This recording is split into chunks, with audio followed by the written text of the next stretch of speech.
sajadah panjang terbentang dari kaki buayan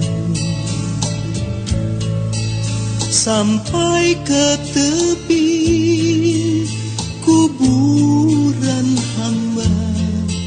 kuburan hamba bila mati.